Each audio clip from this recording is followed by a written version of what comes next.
Então eles conseguiram uma licença para importar esses sistemas de injeção eletrônica. É que a injeção dele era analógica, Era analógica. E o mapa... ele tinha injeção analógica e a ignição digital. Era EZK que chamava, Bosch EZK. Pois é, e isso veio numa exceção da lei de reserva de informática. Eles tinham conseguido duas exceções, na verdade. A primeira foi para o GTI e a segunda foi para o Fox.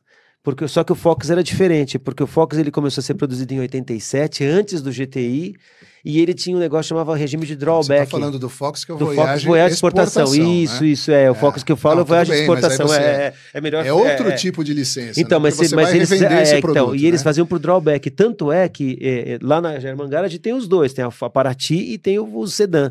E os dois são carburados. São carburados. São porque eles tiravam o motor. O carro o motor era importado a injeção era importada em regime de drawback. Então ela vinha, montava no motor, embarcava o carro para os Estados Unidos ou para o Canadá. Era assim que funcionava. Então eles conseguiram uma licença para importar esses sistemas de injeção eletrônica. É que a injeção dele era analógica, e o mapa... ele tinha injeção analógica e a ignição digital. Era EZK que chamava, Bosch EZK. Pois é, e isso veio numa exceção da lei de reserva de informática.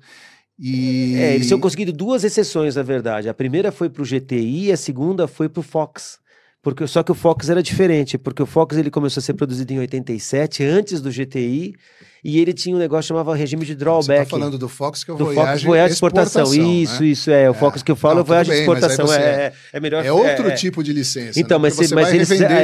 Eles faziam por drawback. Tanto é que lá na German Garage tem os dois, tem a Paraty e tem o sedã.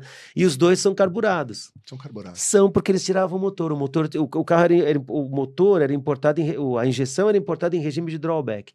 Então ela vinha, montava no motor, embarcava o carro para os Estados Unidos ou para o Canadá. Era assim que funcionava.